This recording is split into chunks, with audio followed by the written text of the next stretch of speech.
E o choque de oferta entre os insumos para as próximas safras para o produtor brasileiro e para produtores do mundo todo continua chamando a atenção e exige, de fato, bastante monitoramento.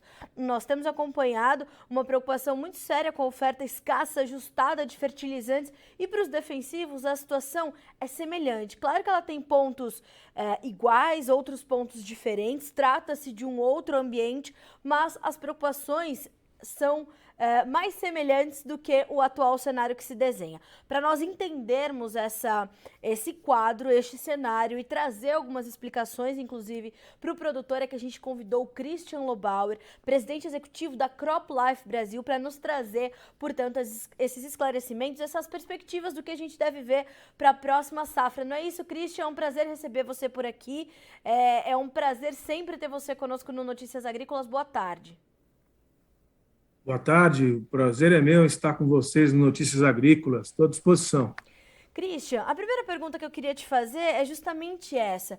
Nós temos um cenário para os defensivos tão preocupante, ou mais talvez, do que para os fertilizantes, ou são situações e momentos diferentes? Olha, há uma série de semelhanças quando a gente considera que existe uma dependência externa do Brasil para o fornecimento de insumos, uma dependência de alguns mercados, é o caso de fertilizantes e também é o caso de defensivos, especialmente para herbicidas, e também há uma semelhança quando se refere à questão de logística internacional, o aumento dos preços dos fretes e dos containers. Aí as realidades se aproximam.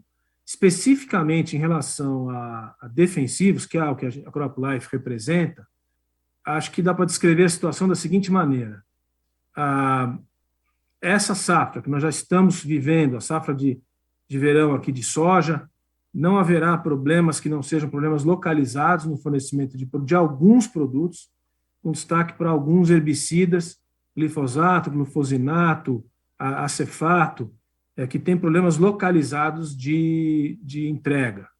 Mas a safra vai passar e vai passar bem. O problema é mais pensando na safra de milho a partir de março. Aí a gente tem que prestar atenção, porque o problema não é brasileiro, o problema é mundial. O Brasil depende muito da China para todos aqueles produtos de origem de fósforo amarelo, que é a matéria-prima para os herbicidas, fundamentalmente. A gente depende do fornecimento chinês. E os chineses, por uma questão de mudança na política energética, reduziram muito a produção ou a transformação de fósforo amarelo. Então, há um problema de fornecimento de herbicidas que, junto com o problema de logística, gerou essa dúvida sobre se nós vamos ter produto suficiente para a safra a partir de março. Então, ainda é uma incógnita, a gente não sabe ainda dizer qual vai ser o cenário. Até meados de dezembro, a gente deve ter uma ideia se vai haver retomada do fornecimento, sendo que o ciclo de importações no Brasil vai de 60 a 90 dias, quando vem produto da Ásia. E, então, a gente tem que pensar que se meados de dezembro a coisa não normalizar, a gente vai ter, sim, um impacto em março para a entrega de produtos, alguns herbicidas para a agricultura brasileira. Christian, então a gente está falando de um sinal de mais alerta, ou de maior alerta para a safra 22-23. Para essa safra, a gente está conseguindo atender essa demanda ou também há alguns pontos aí de preocupação? A gente vê alguns produtores rurais relatando, né, a dificuldade de conseguir justamente alguns herbicidas e tendo essa preocupação do que pode vir para a próxima temporada. Como é que fica essa relação entre essa safra e a próxima?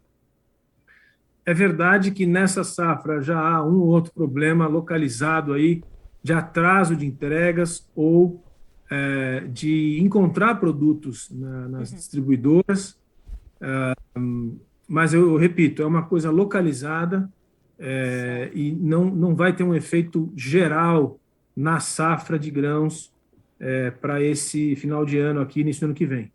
Mas sim, para março do ano que vem, a gente ainda não sabe, mas a luz amarela, vamos dizer assim, luz amarela, o produtor tem que ficar atento para uma eventual turbulência na oferta de herbicidas, eu diria. Para inseticidas e fungicidas, acho que não vai ter problema. Mas para alguns tipos de herbicida, talvez a gente tenha, sim, dificuldade. Ainda não sabemos, porque ainda tem algumas semanas para verificar a questão logística, mas esse é o... Perdão. Saúde. O quadro, esse é o quadro que se apresenta. A gente tem que ter um pouco de cautela aí para verificar o problema logístico. O que nós temos acompanhado, já está se retomando o processo chinês, né? Assim, de oferta chinesa. Mas, mesmo assim, a política energética que vai definir quanto que as fábricas vão poder voltar a funcionar em mais horas, porque a redução de horas de trabalho nos polos químicos de algumas províncias da China reduziu muito. E isso é um problema de oferta que, assim, não é que tem produto e tem especulação, simplesmente não tem produto, né? Não se está ofertando produto suficiente para a demanda mundial e para a demanda brasileira em particular. E muito se falava, né, no começo dessas, né, quando essas informações começaram a ventilar, né, Christian, se falava muito sobre essa especulação, né, de ter produtos e os vendedores estarem segurando. A gente está passando um momento realmente de escassez de matéria-prima, portanto. Exato. Assim, o que a gente tem acompanhado junto com o governo, o Ministério da Economia, o Ministério da Agricultura, é evitar qualquer oportunismo nessa situação de escassez, né? A gente sabe que os estoques de herbicidas até o final do ano vão ficar muito baixos, se não zerados, né? E aí tem uma demanda muito grande, você vê os preços aumentam, é uma questão de mercado mesmo. Quem não estava estocado ou estava com pouco herbicida na fazenda tem problema com o preço mesmo, que é um aumento de preço por a questão da procura muito intensa, mas ainda assim nessa safra a gente vai conseguir segurar.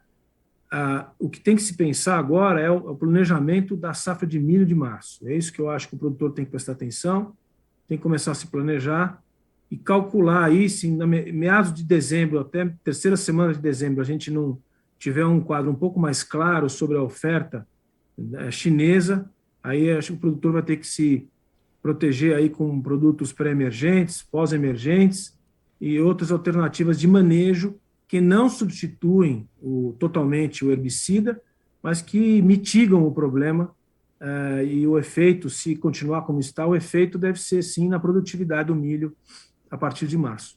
Essa era a minha próxima pergunta para você, Christian. Se a gente tem alternativas para começar a mitigar esses impactos, né? Nós temos aí produtos que atendem de uma forma satisfatória que a gente pode encarar na próxima safra, ou a gente vai ter a utilização desses produtos também como uma forma paliativa ou com uma ação menos intensa? O que o produtor pode esperar diante das alternativas que ele vai ter no mercado? Olha, numa situação extrema em que não haja a retomada do fornecimento, que é uma coisa que a gente tem que verificar ainda, não há solução de curto prazo. Não há como substituir, né? A demanda de glifosato, por exemplo, que é o produto mais afetado, é muito maior do que tudo que existe disponível em capacidade instalada no Brasil ou em outros fornecedores para substituir essa demanda chinesa. Então, realmente, se houver uma interrupção ou realmente uma queda muito grande no fornecimento chinês, não há substituição. Agora, o que há são alternativas de manejo, um ou outro produto biológico que também a oferta é muito pequena, para uma dimensão tão grande que tem a demanda de herbicidas tradicionais e químicos, ou o manejo nos produtos pré-emergentes e pós-emergentes, que são outros produtos que também não resolvem a questão da disputa, né, das ervas daninhas com a planta do milho, da soja, que seja. Certo.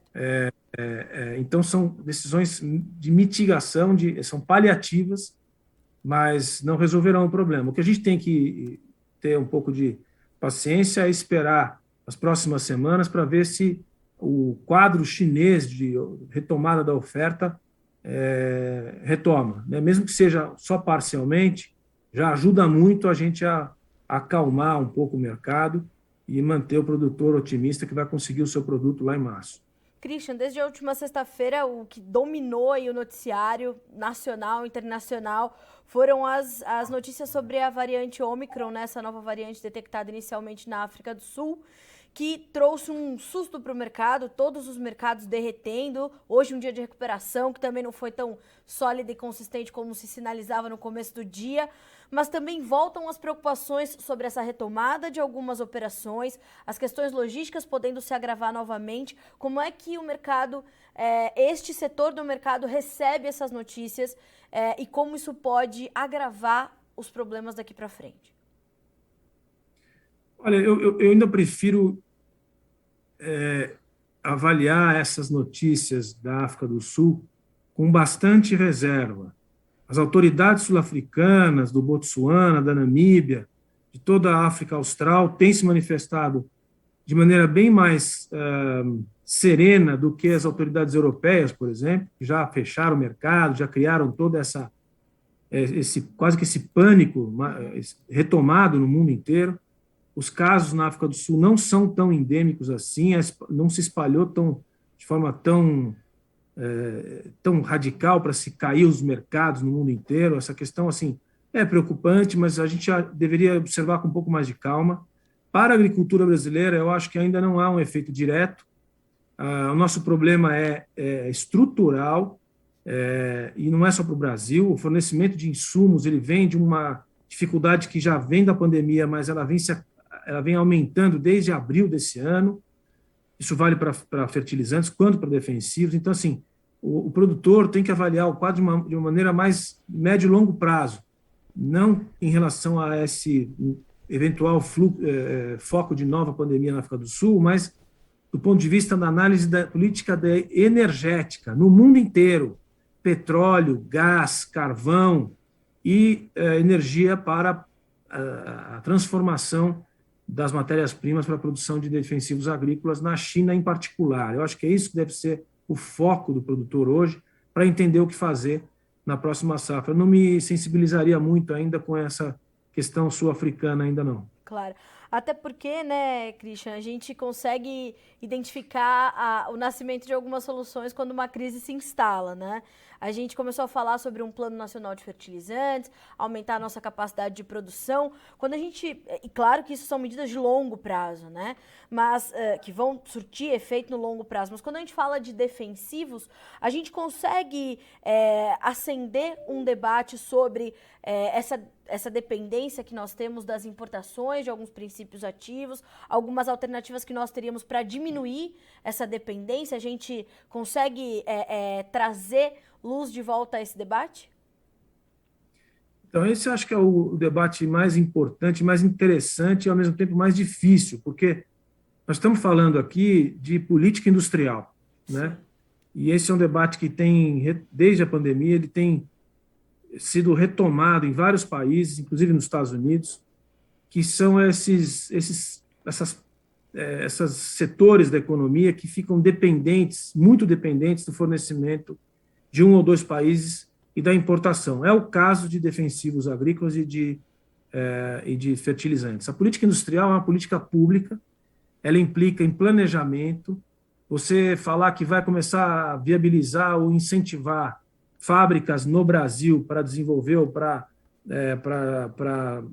sintetizar matérias-primas para defensivos, por exemplo, é uma coisa irreal no curto prazo, tá certo? Nós estamos falando aqui de custo Brasil. Por que não existem fábricas hoje no Brasil, além da questão da matéria-prima, que existiam há 10, 15, 20 anos atrás? Porque o custo Brasil ficou impraticável, né? Sim. E para reduzir o custo Brasil, a gente volta para vários temas que a gente discute em várias outras esferas da economia brasileira, que é o custo do trabalho, a infraestrutura, a carga tributária, a eficiência do trabalho, tudo isso são problemas que o Brasil foi acumulando nos últimos 30, 40 anos. Não dá para competir com a Ásia. Então, para se ter uma política industrial de médio e longo prazo e reduzir esse tipo de problema, tem que ter um planejamento, tem que ter um plano de Estado que o Brasil não tem há muito tempo. Então, não adianta, quem disser que vai resolver esse problema no curto prazo, está blefando, porque é uma questão de estrutura produtiva, de manufatura. O PIB brasileiro de manufatura, há 20 anos atrás, estava em torno de 20%, hoje está abaixo de 10%. E não é só no setor de defensivos, é em toda a indústria, é têxtil, é plástico, é brinquedo, uma série de outros setores que o Brasil foi se desindustrializando. Então, agora vem o choque, e aí todo mundo quer que resolva esse problema em alguns meses. Não vai resolver. É uma questão de resolver o problema de custo do Brasil. O Brasil é um país que ficou inviável do ponto de vista produtivo, a manufatura ficou impraticável no país, é uma carga muito alta, é um trabalho muito caro, e quem tem que cuidar disso é o Congresso Nacional, são os dirigentes do Executivo, que tem que fazer um plano de país, que não é assim, em meia hora resolve um problema. Esse caso aí, de fornecimento de insumos, vai demorar muito para resolver. Né? Nós vamos ter que se acostumar com isso. E a gente precisa criar um ambiente de investimentos de longo prazo, né, Christian, que seja saudável e atrativo, né? As indústrias precisam querer voltar para o Brasil, se estabelecer no Brasil, e investir diretamente, né? Para que a gente, não é? Para que a gente possa... Se você notar que, no caso dos fertilizantes, a gente já não tem potássio suficiente, o potássio brasileiro, para eu entrar num ambiente que não é o nosso de defensivo, mas que mostra bem qual é a dificuldade brasileira, o potássio tem no Sergipe e na bacia amazônica, tá certo? Está em altas profundidades, custa caro para tirar. Agora, o Brasil é dependente de 80% da importação de fertilizantes. Ele tem que produzir potássio se ele quiser continuar sendo uma potência agrícola. Claro. Tem que tirar o potássio caro do fundo da terra. Vai ter um investimento, um incentivo, uma política pública de médio e longo prazo para tirar o potássio do fundo da terra ou não vai? Vai ficar essa conversinha sempre superficial. Ah, não dá agora, depois. Não dá. Agora chegou a fatura. A mesma coisa para as indústrias de defensivo. A gente não tem matéria, o fósforo amarelo a gente não tem no Brasil. Mas a gente teria condição de desenvolver outras alternativas e mesmo importar fósforo e transformar ele aqui, de outros mercados, da Síria, por exemplo, para dar um exemplo qualquer. Agora, isso é um processo de longo prazo, tem que construir a infraestrutura, tem que viabilizar o negócio, tem que dar lucro, tá certo? Vai ficar todo mundo esperando acontecer, não vai acontecer sozinho, vai ficar muito mais fácil importar. Aí vem o susto, né? Um país agrícola, exportador, dependente de insumos agrícolas, e agora não dá para resolver isso em 6 meses, em 1 ano. Tem que mudar toda a política industrial, todo o processo de produção brasileira na manufatura, para conseguir diminuir o impacto dessas dependências. E, Christian, quando a gente tratou do assunto dos fertilizantes, a gente começou a ver, inclusive, algumas associações de classe, alguns profissionais falando sobre a redução, né, da utilização de fertilizantes, dada essa escassez de oferta, dados os preços muito altos, o que para os defensivos já não é uma estratégia tão fácil assim de manejar, né? Para os fertilizantes já é muito arriscado tomar uma decisão como essa. Para os defensivos nem se fala, né, Christian? Num país de agricultura tropical. Não tem como resolver um problema desse no curto prazo. Nós estamos falando do quê aqui? Em fertilizantes, nós estamos falando do fortalecimento dos ingredientes do alimento para as plantas, né? Da correção do solo, para aumentar a produtividade, que o solo brasileiro não é um solo tão produtivo na sua natureza, ele tem que ser corrigido, ele tem que ser aperfeiçoado. Isso é feito com esse equilíbrio do potássio, dos fosfatos, etc. Isso vem de fora. Não tem como você viver sem. Vai cair a produtividade. No caso dos defensivos, são os remédios para as plantas. É a outra parte. Uma coisa é o alimento para a planta, outra é o remédio para a planta, contra as intempéries. Também é uma indústria química sofisticada, uma indústria química que depende de matérias-primas que a gente também não tem. Então, assim, tem alternativas? Tem alternativas. No médio e no longo prazo, tem uma série de alternativas. No presente, não tem. Né? Então, assim, a gente já sabia disso há uns bons anos.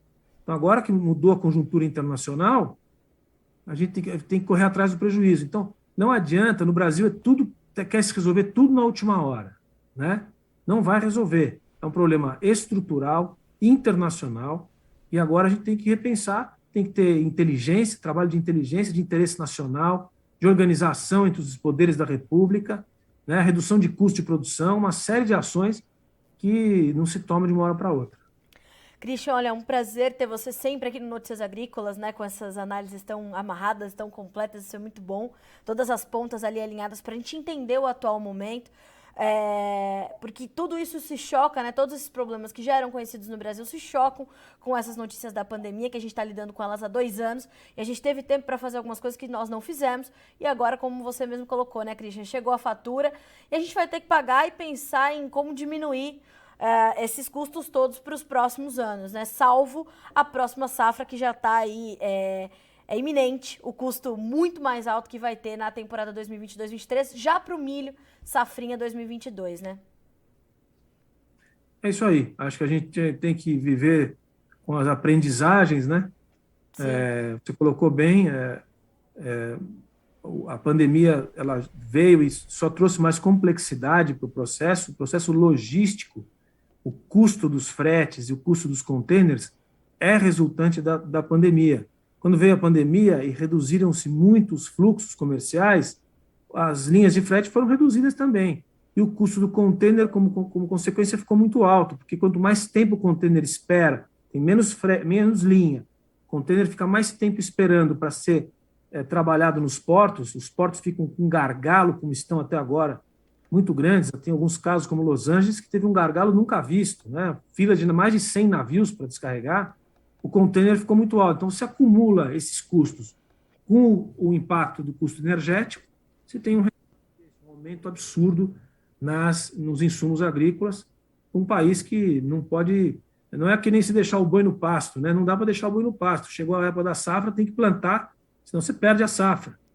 Então, é uma questão estratégica para o país que tem que ser repensada de forma, vamos dizer assim, holística, né? Não dá para pensar só no próprio umbigo, senão não vamos resolver. E quando a gente fala de uma logística, né, você citou essa questão da logística marítima, tudo que a gente fala de logística marítima também demora um tempo considerável, né, Christian, para se resolver. Um container para chegar de uma ponta a outra são movimentos gigantescos, né, e que levam um tempo grande. Então, quer dizer, qualquer solução, mesmo que ela apareça, os resultados também demoram a aparecer, né?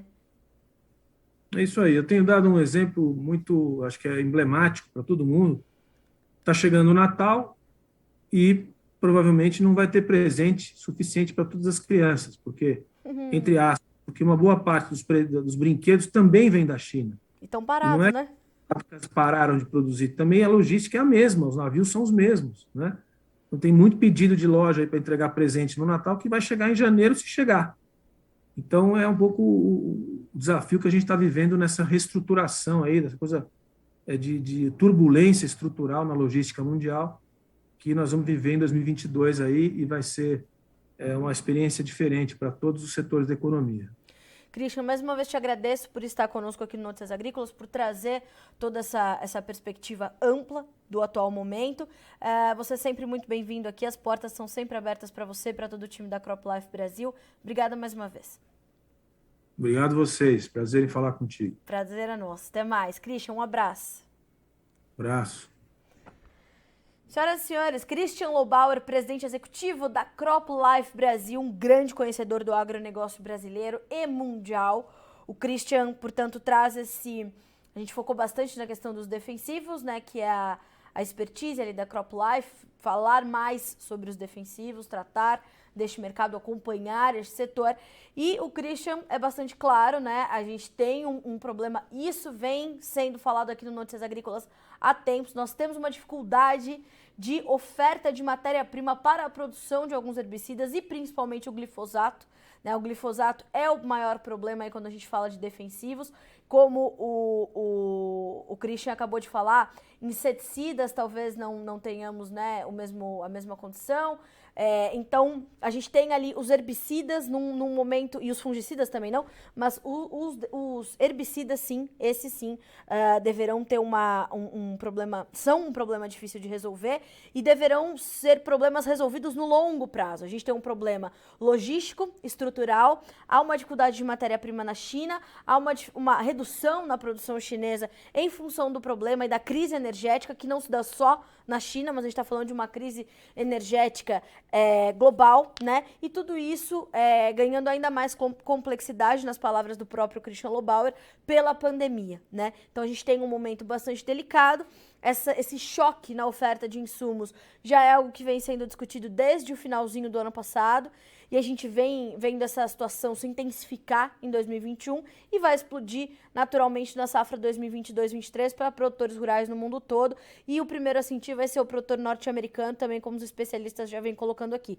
Para o Brasil, a luz amarela está ligada em cima da safrinha 2022, que é quando o produtor vai ter que tomar decisões mais rápidas e mais curtas aí para a sua safrinha, portanto, segunda safra de milho do ano que vem. Vamos ficar de olho. Qualquer novidade você vai saber aqui em primeira mão pelo Notícias Agrícolas, tá certo? A gente fica por aqui com esse boletim, mas segue a nossa programação para que você seja sempre o produtor rural mais bem informado do Brasil.